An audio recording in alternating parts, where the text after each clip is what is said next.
meeting of the Koochiching County Board of Commissioners to order. We'll be doing it virtually. There's a COVID situation, so we'll get things rolling here. First thing we'll do is approve the agenda. Any additions or deletions, Fred? None. Okay. Motion to approve. Brian? Got a motion by Commissioner McBride. Have a second? Roy, second. Second by Commissioner Skoye. I'll call for the vote. Commissioner, excuse me. Commissioner Pavlik. Yes. Commissioner McBride. Aye. Commissioner Schobel. Aye. Commissioner Skoye. Aye. And I'm an aye. And I see Wade just got his turn right there, so. I got supervision. Yeah.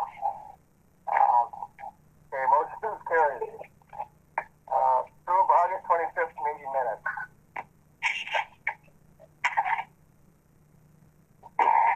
Move on the minutes, Mr. Chair. Sorry, Commissioner Schobel. Have a second. Second. Second by Commissioner Pavlik. Call for the vote. First, any discussion at all? Okay, call for the vote. Commissioner Pavlik. Aye. Brian. Aye. Schobel. Aye. Troy. Aye. And I'm aye. Motion carried. COVID-19 update. Kathy. How are ya? Good morning. I'm good. I'm just back from a week's vacation. I'm good today. Good for you. Well, as far as COVID-19 update, there have been 2,469 tests administered in Koochiching County. The percentage of test positive is 4%. The statewide percentage of test positive is 5.5%, so we're still under that. We've had a total of 93 cumulative cases with 3 deaths, and as of last Thursday, September 3rd, the latest information we have is that there are 83 cases no longer needing isolation. Across the United States, the average number of new cases per day is the lowest they've been in 2 months, but of course there's a lot of concern that because of the Labor Day weekend, if people were not taking precautions, in a couple of weeks we're going to see a spike again. The information on the vaccine, it's still moving ahead. They've got their trials with real people going on right now. I think it was 30,000 people. So hopefully within the next couple of months we'll be hearing about that and something will be available. They are encouraging everybody to get their flu shot, especially this year because it could be very serious if we have a large outbreak of a serious flu along with the COVID-19. So everybody, if you usually get a flu shot, make sure you get one. If you don't, please consider getting one this year. That's all I have. Any questions, Kathy? One comment, Mr. Chair. Go ahead. Yeah, Kathy, a friend of mine winters in Florida in a community of about 14,000 people, and he said that community has over 800 cases, whereas Cooch County, we're 13, 14,000, and we're at 93 cases. So I believe that we've done a really great job up here to maintain it, keep it reasonable. I mean, obviously a city is a lot more compact than what our county is, but we're still doing a great job. I think that we're doing a great job too, and we are doing a lot of testing, which is good. I know there are places that have cut back on testing because they don't want their numbers to go up, but certainly here in our county, I think we're doing a good job too, and need to just keep doing that. I guess not everybody realizes that it isn't the testing that causes the cases to go up. Right. It is a way to control your numbers, though, but it's not good for anybody. Well, they're not good numbers to know because there's people that have it then that are spreading that. Right.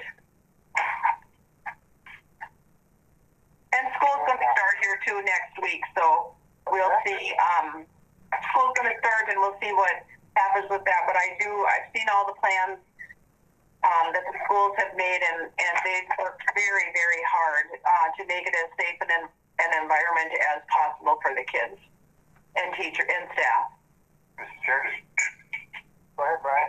and I think Indus and I don't know, maybe Chris or Skoy could say it too. I think Indus and Northland both start today. Oh, okay.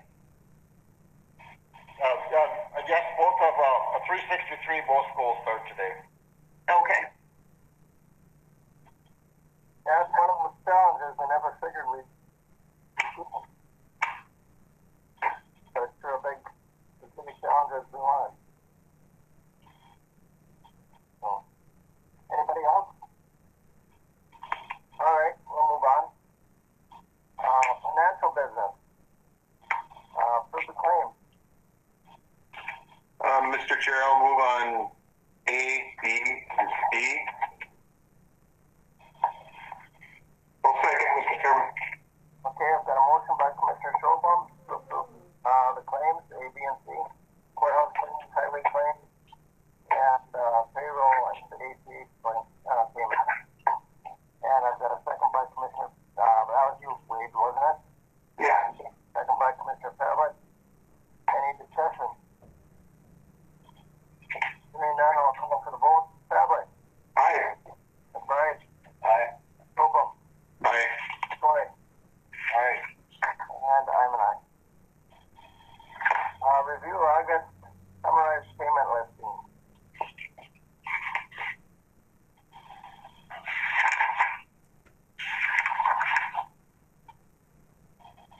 There's nothing there for us, is there, Jen? Anything, Jen?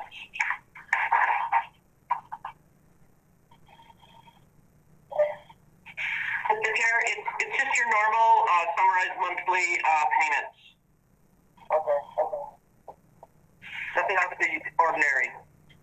I move, Mr. Chair. Okay, I've got a motion by Commissioner McBride. Second, Mr. Chair. Second by Jason. Commissioner Sobel. Discussion? Hearing none, I'll call for the vote. Pavlik.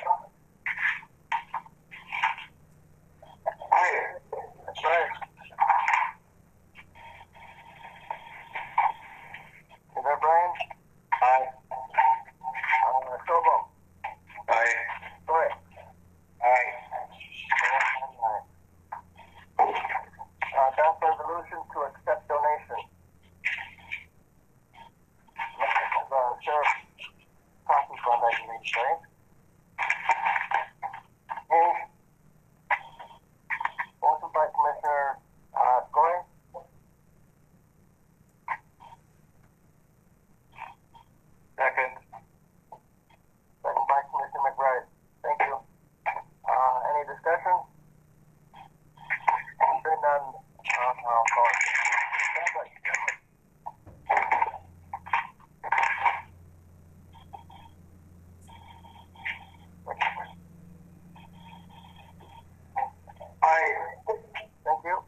Chair, I don't.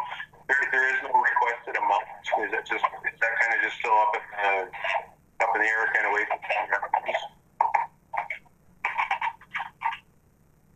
Anything on that? Specifically, we've had to, all the counties had to submit a request. Doesn't mean that we can get it if we didn't send the request. I think we still get it. I think more than anything, it's a tracking mechanism for IAAB. Okay. Mr. Chair? Yes. Paul is online. Paul, got any comments at all on that? Paul? No, Mr. Chair, we have to formally request it as well, but it does run through the county, and then the county gets their portion. Just clarification, Mr. Chair. Okay. You have anything more on that, Jen? Your mic's on. There we go. I do have the dollar amount this year for IAARC funding, and that is budgeted in the KDA fund, and it is $185,181. And so it's up about $15,000 from last year. Last year's taconite tax receipts were $170,000. So, given that the shutdown of some of the mines there, I was surprised that the amount increased, but I'm very pleased to see that increase in the taconite tax receipt. Okay. Thank you. Thank you, Jim. Yep. Mr. Chair? Yes. I think part of that, they've come up with a new process. They're going to go through the tailings and recover a huge amount of iron ore again. And I think that's putting a brighter perspective on the Iron Age future. It's been up and down all our lives, but this new technology, they should be able to go in and almost get as much as they did the first time, and they don't have to mine it. It's going to be taking the piling. So. The piling has been sitting there from the Highway 53 project, right? Some of it, yeah.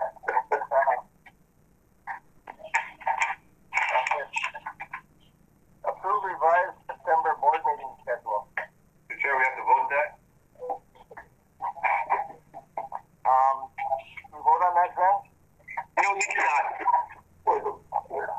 Okay, we'd actually known about that a couple weeks ago, right? That was all 4 weeks. That was all 4 Tuesdays in September.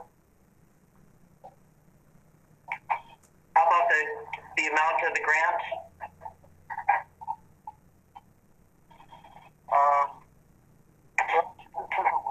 This for the board meeting schedule. We need to vote on the, IAARB one. yes. Okay, sorry about that. Yep. No. Yep. This is a COVID thing.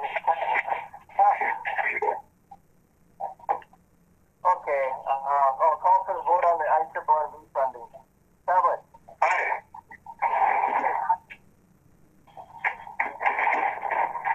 Aye.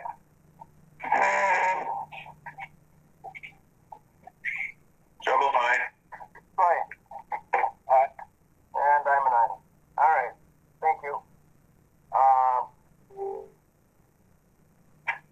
Okay, and the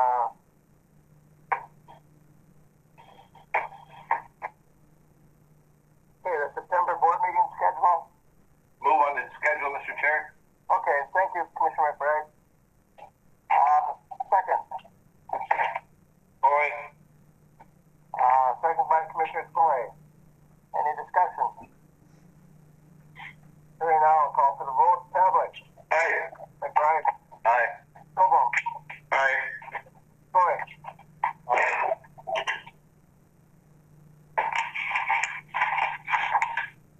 Commissioner Skoye? Aye. And I'm an aye. Motion carried. Approve appointment of Commissioner to Housing and Redevelopment Authority. Jenny, this is just, that's just their board's appointment of a absent member, correct? That's correct. This is from the Authority, and they have a board of commissioners. New commissioner is Pam Saunders, and she is going to replace the vacated seat of Ashley Germain. It's a 5-year term. I move. You've got a motion to accept Pam Saunders by Commissioner Skinner. Have a second? Second, Mr. Chair. Second by Commissioner Schobel. Discussion. Hearing none, I'll call for the vote. Tablet. Aye. Schobel. Aye. Goy. Aye.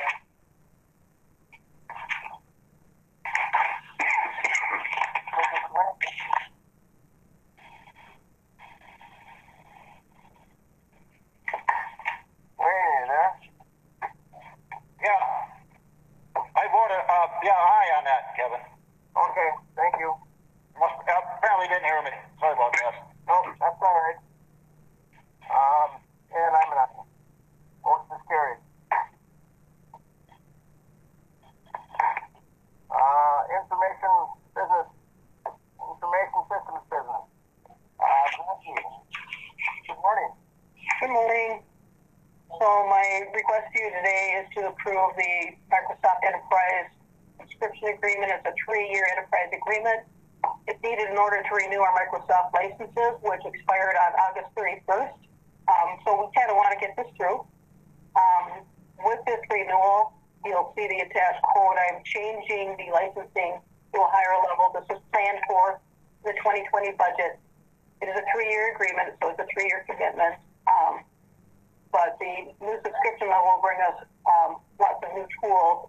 Teams primarily, which is a conferencing and chat system that is desirable among many departments already. It's the state platform. Many counties are setting it as their platform as well.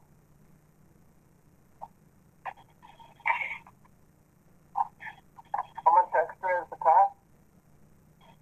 The cost went up about, I want to say $4,000. I'd have to look back to previous budgets, but it was budgeted for 2020 and will continue to remain in the budget for the next 2 years as well. Okay, it was in the budget with the new amount, right? Correct. Yes, it was budgeted for the increased licensing. Okay. Wishes of the board. Move on the licensing, Mr. Chair. Okay, motion by Commissioner Schobel. Second. Second by Commissioner McBride. Any discussion? Hearing none, I'll call for the vote. Just one question, Mr. Chair, for Jackie. Yep. This agreement is for 3 years, and it'll be locked in at this price for 3 years. The price is not locked in. That's a Microsoft thing. During our last 3-year agreement, it did not increase, but I cannot guarantee the price won't increase. Okay. Thank you. Okay, you've got, I'll call for the vote then. Commissioner Schobel. Aye. Oops, I'm sorry about that. Commissioner Schobel. Aye. Commissioner McBride. Aye. Commissioner Skoye. Aye. And I'm an aye.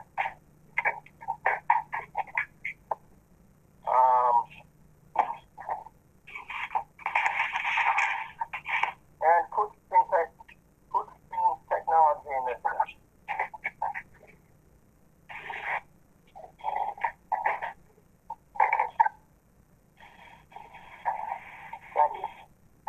Well, I'll speak to it.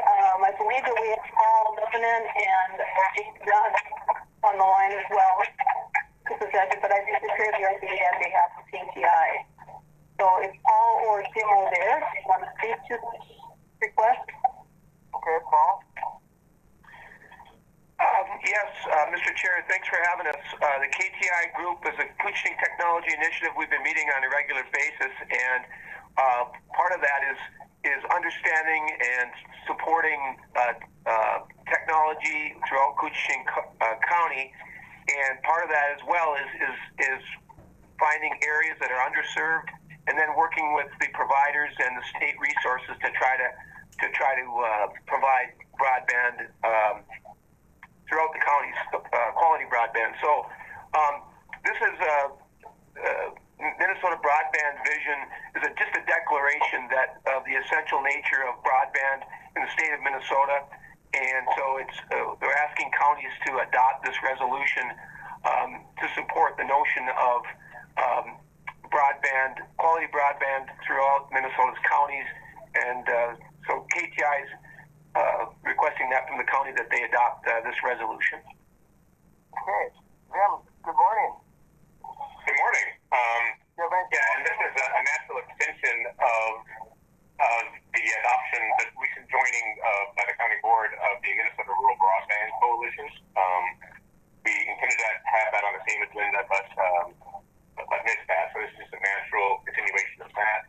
And the broadband vision reads, everyone in Minnesota will be able to use convenient, affordable, world-class broadband networks that enable us to survive and thrive in our communities and across the globe. And it's been adopted by 19 counties, 16 cities, and various townships and organizations, economic development associations, school boards, and other statewide groups. So it's a pretty straightforward vision. I certainly have the impression the county is already fairly on board with your joining the Minnesota Rural Broadband Coalition and your support so far of using technology in our efforts. And happy to answer any questions you may have about it. Any questions for Jim or? Mr. Chair, if Jim recommends, I certainly am going to follow that, and if it's needed, as we look to the future. So I'd be willing to move on it. Okay, I've got a motion by Commissioner Pavlik. Do I have a second? Commissioner McBride. Commissioner McBride, do you have another question? Your mic's off. Commissioner McBride, your mic is off. How's that? Okay. Jim, the funding process, has it been through the legislature for all this broadband and the coalition? Where does the money come from? For the Rural Broadband Coalition, they get some of their money from the regular memberships, which Koochiching County, again, recently joined at the $500 level. I'm not sure where they get all their funding from. Maybe Jack or Paul knows, but then they serve as a statewide advocacy agency with the legislature and the various governmental agencies. Okay. Any other questions? Okay. Hearing none, I'll call for the vote. Pavlik. Aye. McBride. Aye. Noble. Aye. Boy. Aye. And I am an aye. Thank you all very much. Jim. Thank you, Paul. That Thank you. motion, Wade, was that just for the first part of that, or is that for both parts? I think actually, I was just really when we were discussing, so. Oh, the first part. Okay, yep. Okay.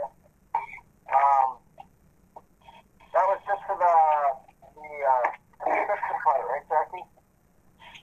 Correct. Okay. That was just for the resolution, for the vision. And then I believe that Jim and Paul have some updates for you on the Rams speed test project. Yep, okay. For the Koochiching Technology Initiative, right?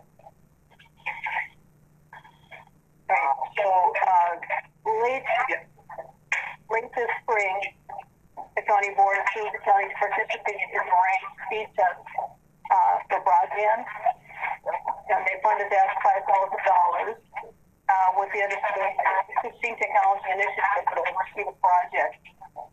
Jenny asked me about an update for the board a few weeks ago, and so I thought we would take this opportunity while KPI is connected with the board to give you guys an update as well.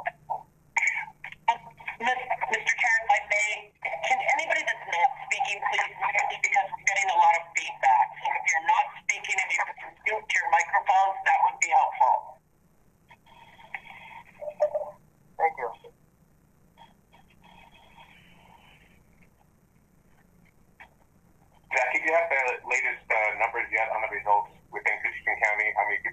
survey?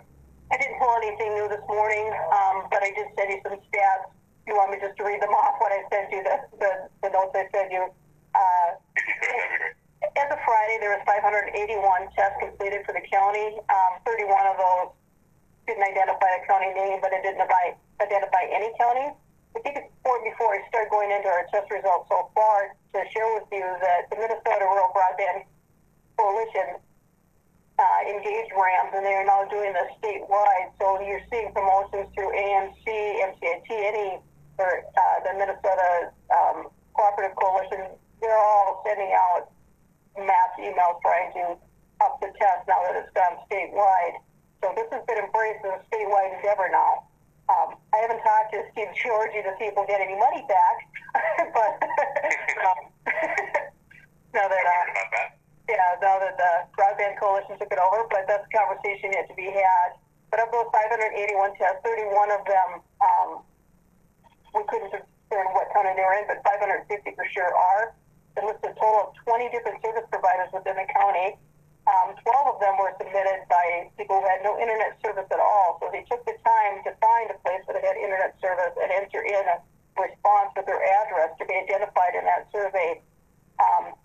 137 of those were within the International Falls School District, 66 within Little Fork Big Falls, 47 within the South Koochiching School District, and 31 noted that they were in the St. Louis County School District, 2 of which were identified as Net Lake.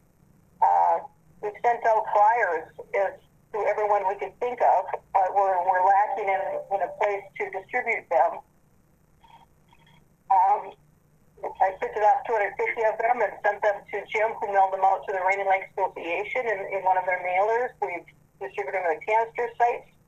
We have sent them off to the schools. We're going to reconnect with Steve Georgie to see if he can again ping our superintendents to get that information now that school's back in session with the hybrid mode for some students, to see if we can get some good testing results.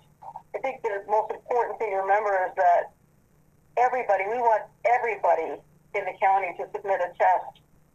It's important, even if you have good internet access, it helps make our test results far more accurate with a larger number of test results. So it's important that we get the word out as best as we can, and I look to our commissioners to help spread the word throughout their constituents as well. We've been working with the school districts, and I know the Rainy Lake Operating Association, we have another mailing going out probably in October, maybe November. That's going to go out to 1,000 addresses, 4 times as many as our last mailing did. This flyer. Of course, the response rate is somewhat low, but we continue to spread the word through word of mouth, and definitely welcome any and all efforts to include that in your communications as you're speaking with the constituents, particularly anyone who is discussing the broadband issue.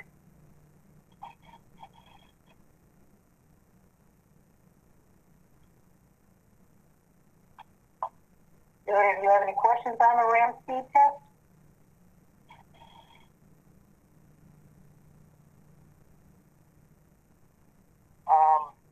Any questions at all for them on the speed test? It looks like Jason's trying to stop while he's doing it. What's that again? Mr. Chair, just one quick question. How long is this still available for us to do, Jackie? The agreement we signed with RAMS is a 1-year agreement, so that's another thing to circle back on with Steve Georgie. Now that it's gone statewide, so not only will I be asking if we can get a refund or a partial refund, but to see if the duration will change, being that the rest of the county started after us. But initially it was a 1-year agreement, so it would be expiring come the spring. Thank you. Any more questions for Jackie or Jim?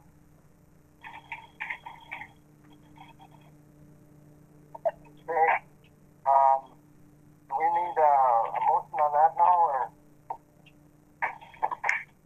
No, that was just informational. I just to bring up to speed on what's going on. Okay. All right. Thanks much. Okay. Thank you. Thanks, Jim. Thank you. Land and forestry business. Good morning. Good morning, Nate.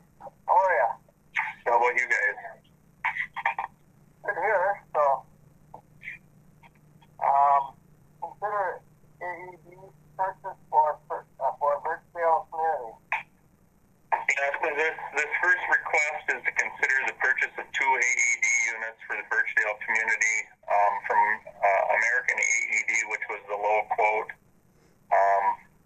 out of the 2020 CONCON budget. This would be a non-budgeted purchase, but there are other areas within the 2020 budget that the money won't be spent that will more than cover this purchase. So this request is coming with the support of the CONCON Citizens Committee as well. I'll move on that, Nathan. Motion by Commissioner Skoye. Second. Second by Commissioner Pavlik. Any discussion? Hearing none, I'll call for the vote. Pavlik. Aye. Right. Aye. Thank you. Sobel. Aye. And Skoye. Aye. And I'm an aye. In terms of Goose and Balsam First Timber Permit Policy Change. Yeah, so this request is a result of the Verso Duluth Mill closure that was announced back in June. This is something we've been working on for a while now, and I believe there's actually another added piece to this coming up on the agenda next. But this interim policy change would be specific to the Land and Forestry Department. It would apply to only to eligible permits. Right now, it looks like we have approximately 40 permits that would fit the parameters of this proposed policy change. This is something that the county has instituted in the past. Something very similar to this back in 2012 when the Sartell mill blew up, and there was a downturn in the balsam spruce market as well at that time. So what we're looking to do is to be a qualifying permit, it has to be a non-active Cooch County administered timber permit purchased prior to July 1, 2020. It's got to contain a minimum 20% component of spruce and or balsam fir based on our sale appraisal. We would be looking to waive the 10% additional sold penalty and loss of future bidding eligibility if sales are forfeited or turned back into the county before November 16th, 2020. If there's an eligible permit that is not turned back, we would like to give those permit holders an additional 2-year free extension on those permits to give them time to market that spruce and balsam if they feel like that's an avenue for them. And then we are requesting that those with qualifying timber or eligible timber permits notify us by November 16th of their intentions, either to request the extension or to go down the turnback avenue. So again, what we would be doing, Land and Forestry, the tax forfeited trust, if this were to be, if the board were to approve it, the tax forfeited trust would not return the down payments that permit holders have already paid to the trust. We would keep those because in a lot of instances that money has already been apportioned out in previous years. Wishes of the board. I'll move on that. I'll second. By Commissioner Skoye, second by Commissioner Pavlik. Any discussion? McBride. Nathan, you said that the permit holder will lose their down payment? Yep, under this policy change, the permit holder would lose their 15% down payment or any other down payments that they make against the sale. The thing that, there's another agenda item coming up with some CARES Act funding that would be a potential avenue for certain permit holders to recoup that. Okay, we can wait for that. Thank you. Any further discussion? Okay, I'll call for the motion.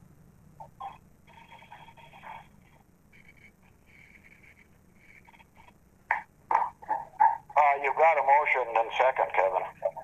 Oh, okay, I'm sorry. Thank you, Wayne. I'll call for the vote then. Commissioner Pavlik. Aye. Right. Aye. Sobel. Aye. Skoye. Aye. And I'm an aye. Thank you. All right. Thanks, Nathan. Thank you, agenda, Nathan? That is it. Okay, I seem to have lost my page 2 of the agenda, so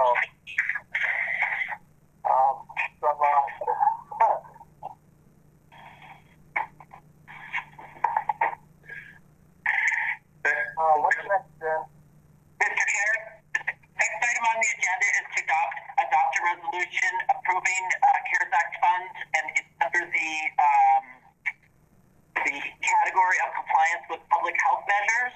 I can give you a little background on this. So we have been tracking all of our costs related to COVID-19. And in our accounting system, most of these costs are for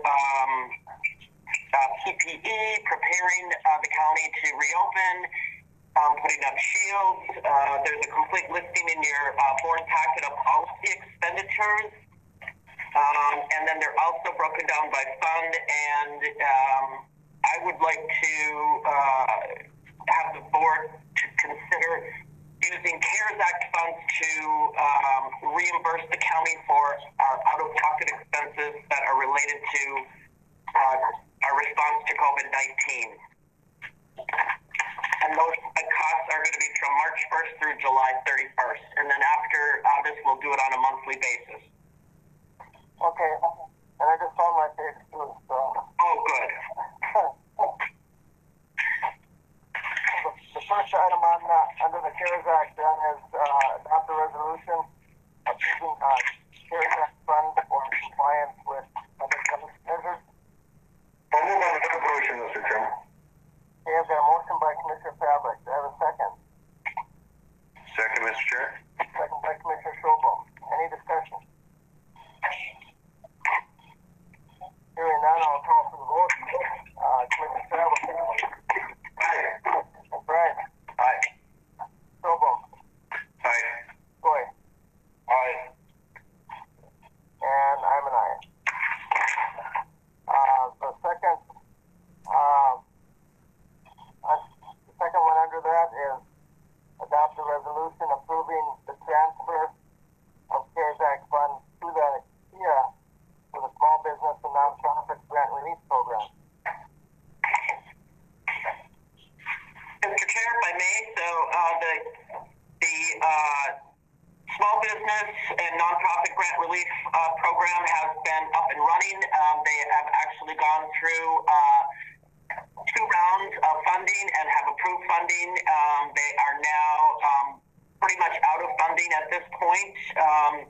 They do have round 3 of applications that are still receiving, and they found that there is a greater need, and so I'm asking that another $150,000 be allocated to help in the economic support category for the CARES Act funds, and the KIA office is acting as the fiscal agent for that grant program. Move, Mr. Chair. Yep. Move. Got a motion by Commissioner McBride. Second. Second by Commissioner Pavlik. Discussion. I just wondering, can we touch that Paul guy? Is Paul still there? I'm still here, Mr. Chair. Gotta give you a good time. Okay. Mr. Chair. Brian. Jen, to clarify, that's an additional 150? That is an additional 150. If you remember, the original allocation still falls within the amount that we had originally allocated for economic support. But we'll see how far this next round takes this funding goes with this next round of applications. Primarily, or in general, I guess that the allocations of the CARES Act funds are really driven by the needs of the community. So as the community needs we receive requests from the needs of the community. Some of those allocations may change a little bit. However, right now it's still within the amount that we allocated under economic support. And the committee is also recommending this transfer of funds. I think it's great. I mean, the need is out there.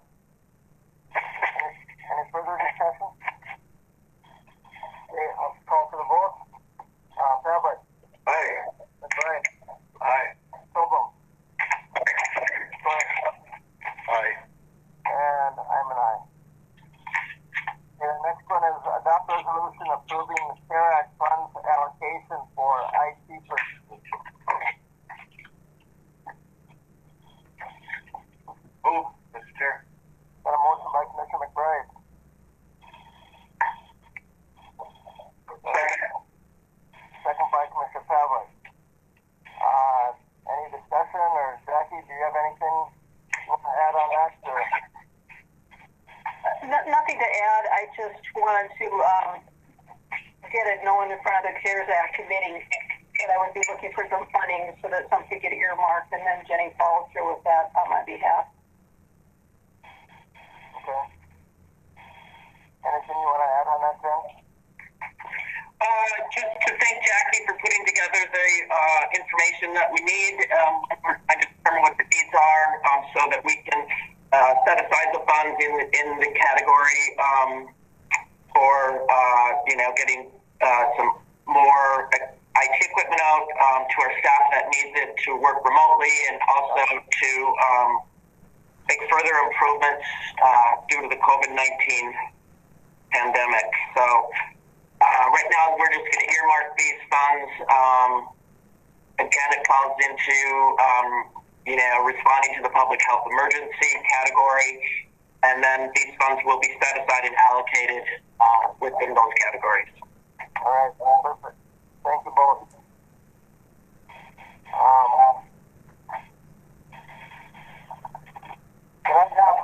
Did I have a motion on that? Yes, we have a motion by McBride, second by Pavlik. Yep, okay, thank you. Any further discussion? Okay, I'll call for the vote. Pavlik? Aye. McBride? Aye. Strobel?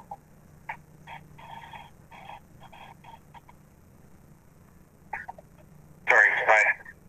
That's all right. Go ahead. Aye. And I'm an aye. Adopt resolution approving the Koochiching County Small Lager Timber Permit Holder Grant Program. Move. Got a motion by Commissioner Pavlik. Second. Second by Commissioner Skoye. Any discussion? Or Nathan, are you there? Do you want to add anything? Yeah, no, this is pretty similar to the policy changes the board just approved related directly to our Land and Forestry Department. The big difference is this small logger grant program would be limited to logging operations with 50 or fewer full-time employees. Okay. Any questions for Nathan on that? Brian? Yes, Nathan, now the permit holder or the small logger will be able to apply for relief from what they losing their down payment? Yeah, correct. That's the idea. So basically, the bigger mills that have 50 or more full-time employees, they would be eligible to turn those sales back and get the additional penalties waived within our department, but they would not be able to recoup their 15% down payment. And this is similar. This is something similar to what some of the other counties are doing as well. I think St. Louis County just recently passed something similar. Itasca County is doing something along these lines as well. Okay. Any other questions? All right, I'll call for the vote. Pavlik? Aye. McBride? Aye. Strobel? Aye. Skoye? Aye.